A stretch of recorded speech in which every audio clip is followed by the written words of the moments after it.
नमस्कार दोस्तों, कैसे हैं आप सब। आई होप आप सब बहुत अच्छे होंगे। तो सबसे पहले मेरी प्यारी बहनों को करवा चौथ की हार्दिक शुभकामनाएं।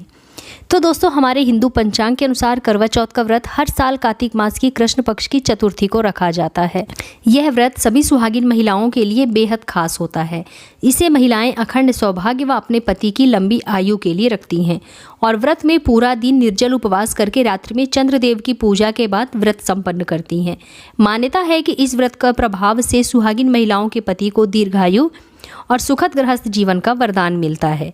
तो आज की इस वीडियो में हम जानेंगे कि इस साल यानी कि 2023 में करवा चौथ का व्रत कब है, सही तिथि क्या है, पूजा का शुभ मुहूर्त क्या है, चंद्रोदय का सही समय क्या है, पूजन सामग्री और व्रत की संपूर्ण पूजा विधि क्या रहेगी।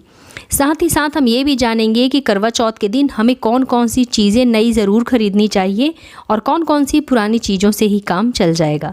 तो आइए वीडियो शुरू करते हैं और जान लेते हैं करवा चौथ से संबंधित संपूर्ण जानकारी। तो दोस्तों, इस साल यानी कि 2023 में करवा चौथ का व्रत 1 नवंबर दिन बुधवार को रखा जाएगा। चतुर्थी तिथि प्रारंभ होगी 31 अक्टूबर को रात में 9:30 से और चतुर्थी तिथि समाप्त होगी 1 नवंबर को रात में 9:19 पर। पूजा का शुभ मुहूर्त होगा 1 नवंबर को शाम से 5:36 से लेकर 6:54 तक।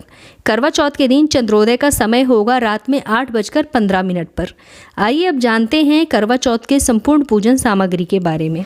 तो करवा चौथ की पूजा के लिए सुहागिन महिलाओं को मिट्टी का टोटीदार करवा व ढक्कन चाहिए, पानी का 1 लोटा चाहिए, गंगा जल, दीपक, रुई, अगरबत्ती या धूप, चंदन, कुमकुम, रोली, अक्षत, हल्दी, करवा माता को चढ़ाने के लिए श्रृंगार का सामान जैसे चूड़ी, बिंदी, मेहंदी, सिंदूर, महावर और वस्त्र आदि, चंद्र दर्शन के लिए छलनी, प्रसाद के लिए मिठाई व फल आदि, इन सब चीज़ों की आवश्यकता आपको होगी। तो आप एक दिन पहले इन सभी चीज़ों की व्यवस्था कर लीजिएगा। करवा चौथ के दिन व्रती महिला को सूर्योदय से पहले उठकर स्नान वगैरह करने के बाद अपने पूजा स्थल को अच्छी तरह से साफ कर लेना चाहिए। इसके बाद अगर आप सरगी खाकर व्रत करते हैं, कहीं कहीं स्थान पर सरगी खाकर व्रत करते हैं और किसी किसी स्थान पर सरगी नहीं खाते हैं, तो आप देख लीजिएगा कि आपके यहाँ सरगी खाकर अगर व्रत करते हैं तो आप भी सरगी खा लीजिएगा। तो अपने सास द्वारा दी गई सरगी सूर्योदय से पूर्व ग्रहण करके निर्जल व्रत का संकल्प लेकर व्रत प्रारंभ करें।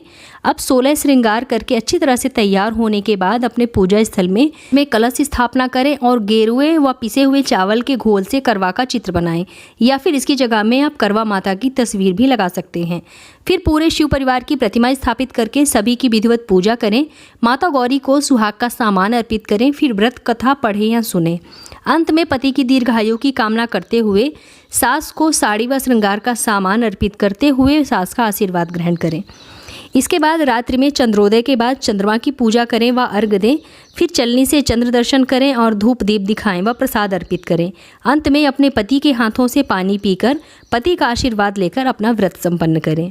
दोस्तों, आइए अब जान लेते हैं कि हमें करवा चौथ के दिन कौन कौन सी चीज़ें नई खरीदनी चाहिए और कौन कौन सी चीज़ें पुरानी ही चल जाएंगी।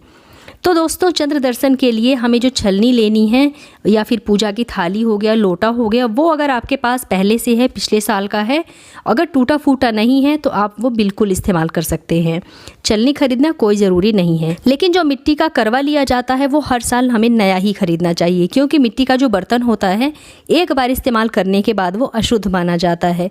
तो मिट्टी का करवा आपको प्रत्येक करवा चौथ के दिन नया खरीदना है।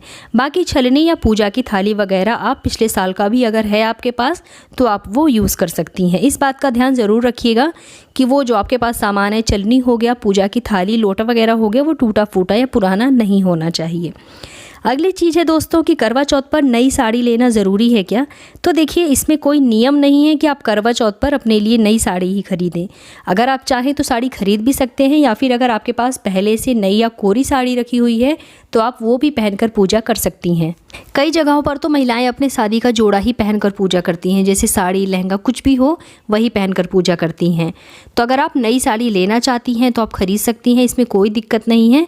और अगर आप किसी कारणवश नई साड़ी नहीं खरीद सकती हैं तो फिर आप शादी के जोड़े में भी पूजा कर सकती हैं। तो दोस्तों, उम्मीद करती हूँ कि आप लोगों को मेरे द्वारा दी गई जानकारी ज़रूर पसंद आई होगी।